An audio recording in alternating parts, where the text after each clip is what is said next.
হচ্ছে আজকে আমাদেরকে দেখতে হবে যে সেই রাষ্ট্র গঠনটা কিভাবে হবে। এই রাষ্ট্র গঠনের প্রক্রিয়াতে আজকে আমি প্রথম যে কথা সেটা হচ্ছে রাষ্ট্র তৈরি হয় শত্রু সাপেক্ষে। রাষ্ট্র তৈরি হয় আমার বেড়াকে কিভাবে নিরাপদ রাখা যায় সেই সাপেক্ষে। রাষ্ট্র তৈরি হয় স্বাধীনতা, সার্বভৌমত্ব, জাতীয় স্বার্থ, মুক্তির লড়াই, আত্মমর্যাদা সাপেক্ষে। অতএব সেই জায়গাতে আজকের তরুণদেরকে, যুবকদেরকে বুঝতে হবে যে এই বাংলাদেশ রাষ্ট্রের অস্তিত্বের প্রশ্ন যখন আসছে, আমার স্বাধীনতার লড়াইয়ের, আমার আজাদির লড়াইয়ে শত শত বছর ধরে কারা কারা এখানে শত্রু আকারে হাজির হয়েছিল, কারা এই মাটিতে নবাবী আমলে সেই স্বাধীন সুলতানকে পরাজিত করবার জন্য ব্রিটিশ বেনিয়াদের সাথে হাত মিলিয়েছে, কারা এই সময়কার ঘসিটি বেগম, কারা এই সময়কার মির্জাফর, কারা এই সময়ে লেন্দুক দর্জির মতো করে আমার আজাদি দিনে দিনে রাতে রাতে বিক্রি করে দিচ্ছে, কারা চেতনার নামে নামে আজাদি বিক্রি করে দিচ্ছে, কারা জগৎ শেঠ, উমিচাঁদ, রায়দুল্লভ, কৃষ্ণপদ রায় চৌধুরীর মতো সীমান্ত বিক্রি করে দিচ্ছে, আমার দেশ বিক্রি করে দিচ্ছে, আমার স্বার্থ বিক্রি করে দিচ্ছে।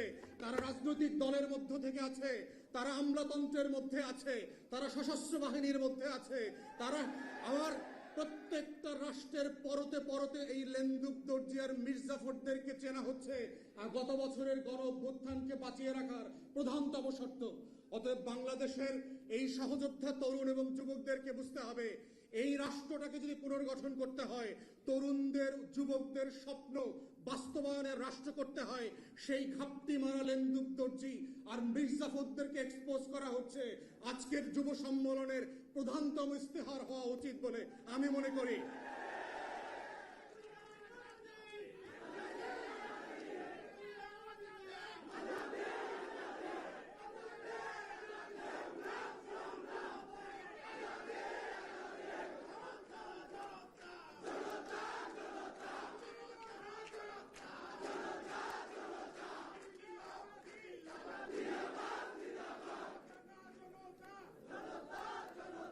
এবং এই শত্রু চিহ্নিত করবার জায়গাতে আমরা বারবার যেটা দেখতে পেয়েছি, গণ অভ্যুত্থানের পক্ষের শক্তিরা যারা কাঁধে কাঁধ মিলিয়ে, পাশে পাশ মিলিয়ে স্নাইপারের গুলের মুখে একসাথে শাহাদাত বরণ করেছে, সেই একই রক্তের রঙিন হওয়া মানুষগুলো আজকে ভিন্ন ভিন্ন বক্তব্য দিয়ে একজন আরেকজনকে শত্রুপক্ষ তৈরি করছে।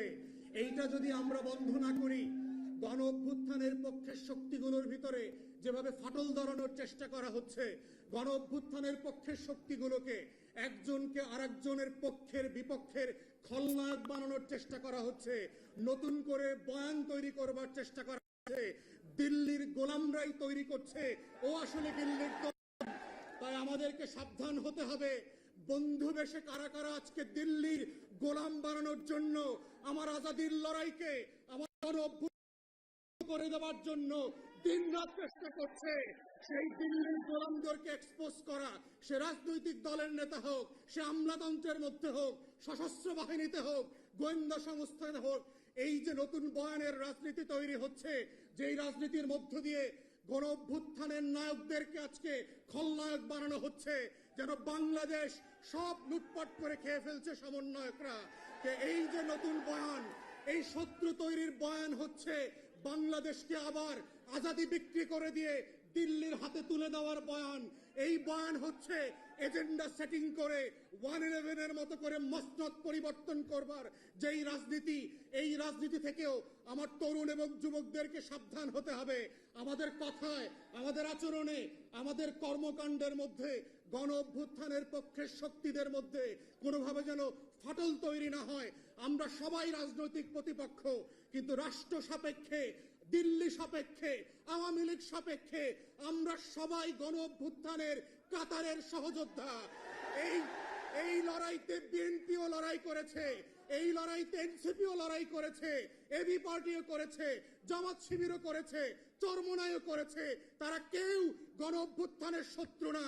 কিন্তু আমরা দেখতে পাচ্ছি দিল্লি এবং কলকাতার বয়ান দিয়ে আজকে গণ অভ্যুত্থানের পক্ষের শক্তিগুলোর মধ্যে যেই বিভাজনের রাজনীতি তৈরি করা হচ্ছে, এই রাজনীতি হচ্ছে নায়কদেরকে খলনায়ক